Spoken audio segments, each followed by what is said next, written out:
Good morning. Today I'm going to tell the godly play story of Exodus. And this is the story of when the Jewish people, the people of God, were liberated from slavery, and it's what they celebrate at Passover.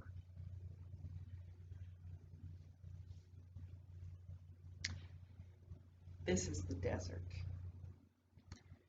It is only a piece of the desert. We need a part of the desert in our room because so many important things happened in the desert. The desert is a dangerous place. It almost never rains in the desert. And so there's no water. And because there's no water, there is also no food. But people need water to drink and food to eat. People die without food and water. When the wind comes, it blows the sand and changes the shape of the desert. People lose their way. The desert is a dangerous place. You have to be ready to go into the desert. Now, the people of God were living in a place where the rains did not come, and the crops had no water.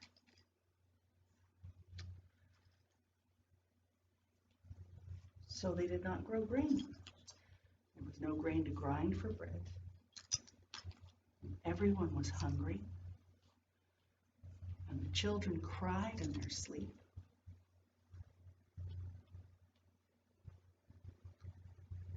So the mothers and fathers decided to take their children and go into the desert, to go to a new land where there was food. And they had to go, even if it was across the desert. And their journey began. It was hard in the desert, but they kept going toward the land called Egypt. Now, in the land of Egypt, there was a king called Pharaoh. And when the people came to the land of Egypt, they found food and work. But the Pharaoh trapped them, and they could not go home again. They had to do what Pharaoh said. They had to live where the Pharaoh said they had to live and eat what Pharaoh said that they had to eat and do what the Pharaoh said they had to do. They had to go to bed when Pharaoh said. They had to wake up when Pharaoh said. They had to do the work that Pharaoh said. They were slaves. Now, one of the people, whose name was Moses, came to the Pharaoh and said, "Let my people go." And Pharaoh said, "No."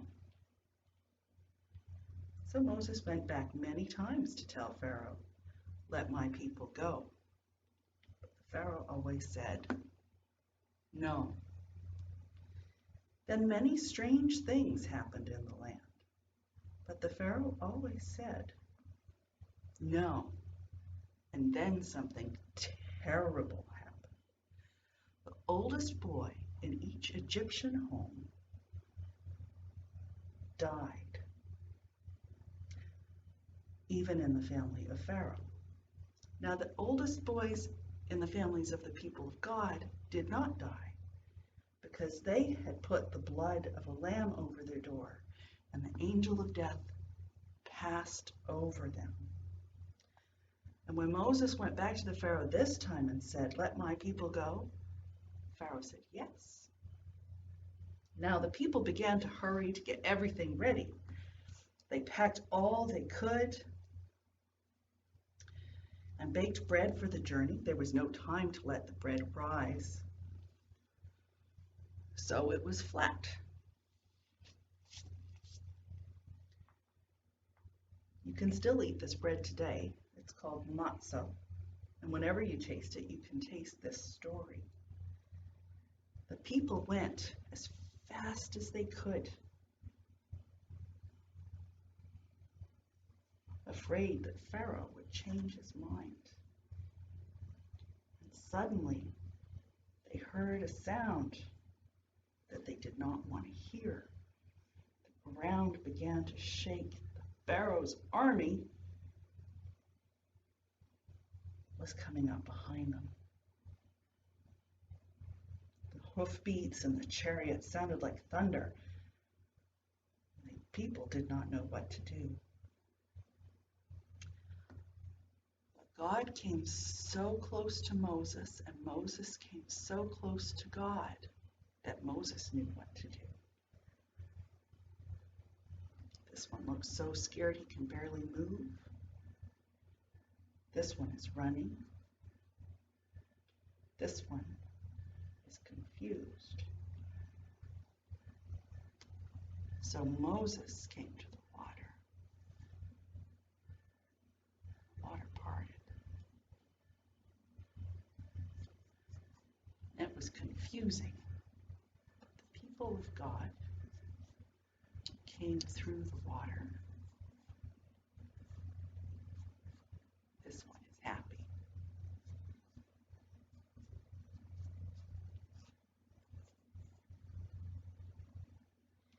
And once the people of God were across, the water closed again, and Pharaoh couldn't get to the people of God.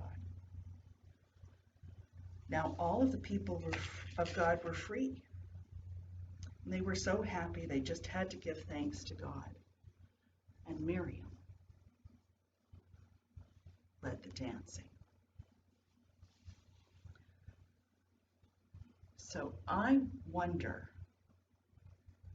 what part of this story is the most important.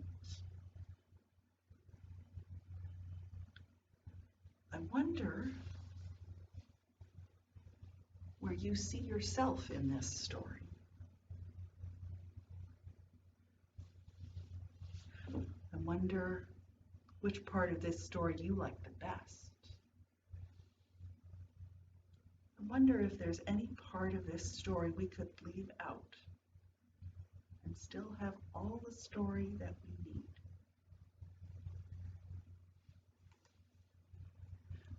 I have a prayer too.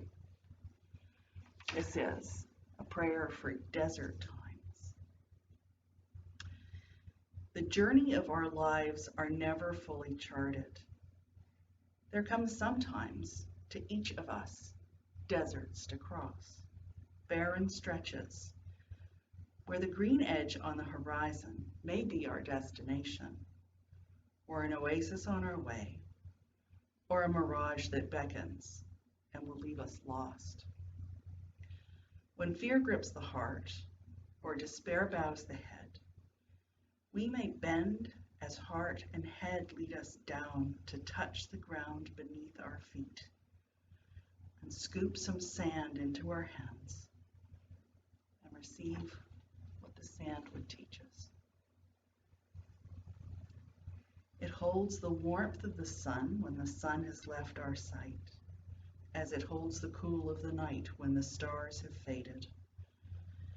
And hidden among its grains are tiny seeds at rest and waiting, dormant yet undefeated, desert flowers.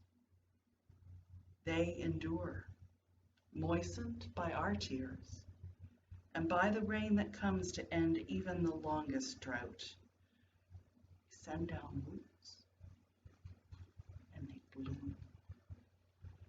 Oh, may we believe in those seeds and the seeds within us. May we remember in our dry seasons that we too are desert flowers. And that was a poem by Margaret Keep. We're going to go hear a story about Moses. This book is called Moses, when Harriett Tubman led her people to freedom. It's written by Carol Weatherford and illustrated by Kadir Nelson. On a summer's night, Harriet gazes at the sky and talks with God. I am your child, Lord, yet Master owns me, drives me like a mule. Now he means to sell me south in chains to work cotton, rice, indigo, or sugarcane, never to see my family again. God speaks in a whippoorwill song. I set the North Star in the heavens, and I mean for you to be free. Harriet sees the star twinkling. My mind's made up. Tomorrow I flee. God wraps her in a blanket of night, and she returns to the cabin and sleeps beside her husband one last time. The next day, Harriet tells not a soul her plans. She grips the axe to chop wood, breathes deeply and murmurs, Lord, I'm going to hold steady on you.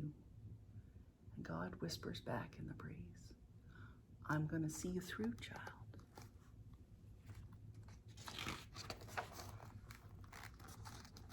At dusk, Harriet chants, when that old chariot comes, I'm going to leave you.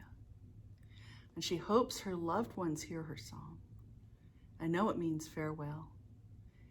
While the plantation sleeps, Harriet prays, Lord, send me a sign. An owl screeches. The hour has come, and Harriet slips into the night. Running through the swamp, she hears frogs croaking and her own heart pounding. Lord, I can't make it alone. And in the moon's reflection on the creek, she sees God's face. Harriet, you dreamed that saints saved you, but mortals will give you refuge. The woman in the wagon who always spoke kindly to me. Yes, Harriet, I must go to her. The woman points Harriet to safe havens, hiding places for runaways, and Harriet steals away into the darkness. And she creeps through the woods, and her heart flutters. Hush, hoofbeats. Please, Lord, don't let them catch me and take me back to face Master's whip. Don't let my journey end here. And in the underbrush, Harriet sinks into a deep sleep, and God cradles her. And when she wakes, the men on horseback have passed, and day breaks. Thank you, Lord, for watching over me. In a clearing, the safe haven, Harriet knows that most strangers would turn her in, not help her. But the farmer's wife feeds Harriet and tells her to sweep the yard. I don't know who to trust, Lord. Search for my face in theirs, and for my hands in their work. What have you in your hands? In a dust cloud, she sees the broom become a staff, and then a rifle. Harriet startles but holds on. I will arm you against your enemies, but you will not harm a soul, and no harm will come to you. The dust settles as she stops sweeping, and all is as it was. And at nightfall, Harriet climbs into a wagon, and the farmer covers her with blankets. And as the wagon wobbles along, Harriet worries that she's heading to jail. Should I leap, Lord? Trust me to protect you, child. And a heart song lulls her to sleep. Swing low, sweet chariot. The wagon stops at dawn.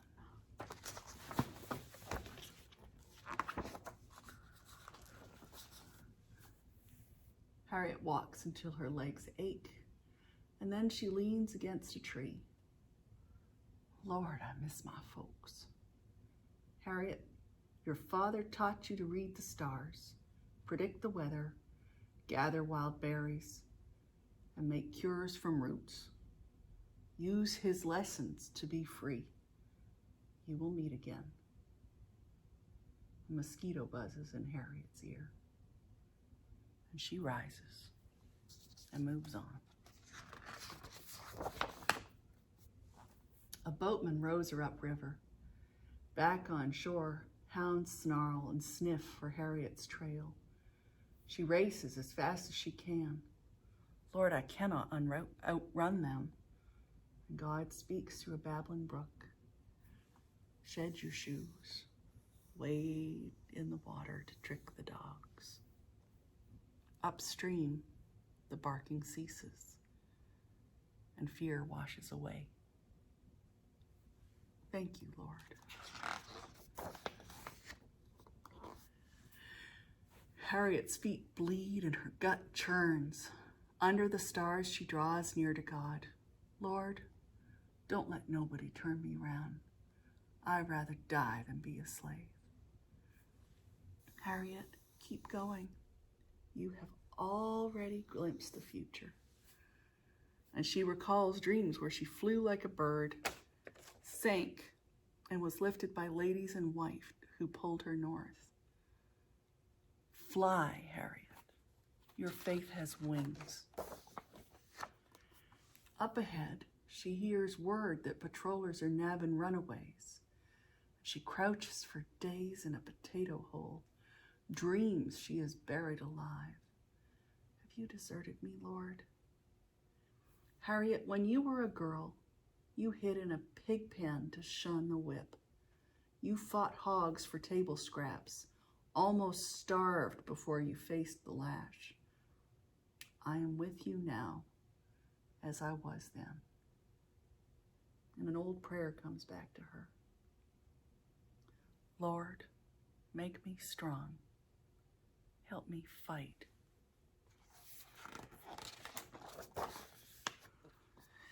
After 7 days, Harriet rises from that hole like a sapling and reaches for the sun as if to touch God's hand. By moonlight, she marches on, making her way mile after rugged mile, hiding in haystacks, attics, and barns, holding God's hand all the while. She often wearies. How far, Lord? As far as you can walk with me, my child, and I can carry you. And when Harriet is about to drop, a couple in a wagon ride by. They say slavery is a sin, and they take her on the last leg of her journey. Not far now, child. Not far now. In the promised land, Philadelphia, the sun shines gold in the trees, and Harriet feels light as a cloud. She studies herself from head to toe to see if she has wings. Is this heaven, Lord? Not heaven, Harriet. Free soil.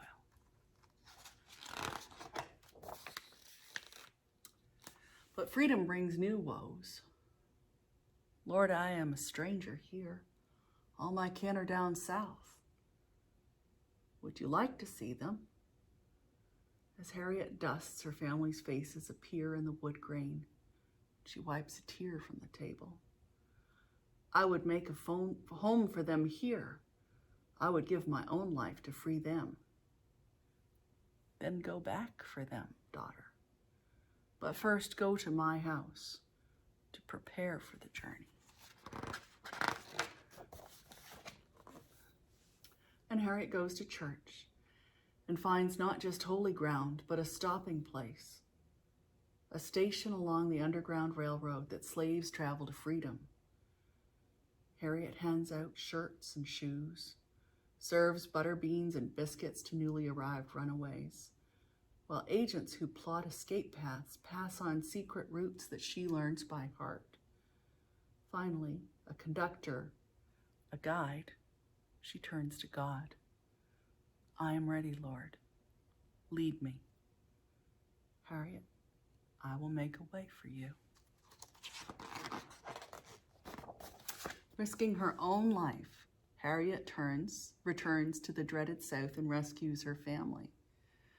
She dreams of slaves still in the yoke. She hears their groans, sees their tears, tosses and turns in her sleep, and then God opens her eyes. Harriett, be the Moses of your people. But I am a lowly woman, Lord. Harriett, I have blessed you with a strong body, a clever mind. You heal the sick and see the future. Use your gifts to break the chains. I will do as you say, Lord. I will show others the way to freedom that you have shown me. Save all you can, daughter. And Harriett heeds God's call and goes south again and again and keeps her bands of runaways moving. Come storms and rough country, clear to Canada, Canaan land. And when the free souls sing her praises, she gives glory where it's due. It wasn't me. It was the Lord. I always trust him to lead me, and he always does. Well done, Moses. Well done. So thanks for joining in today, and we'll look forward to seeing you next week. I hope you have a really good one. See you soon. Bye.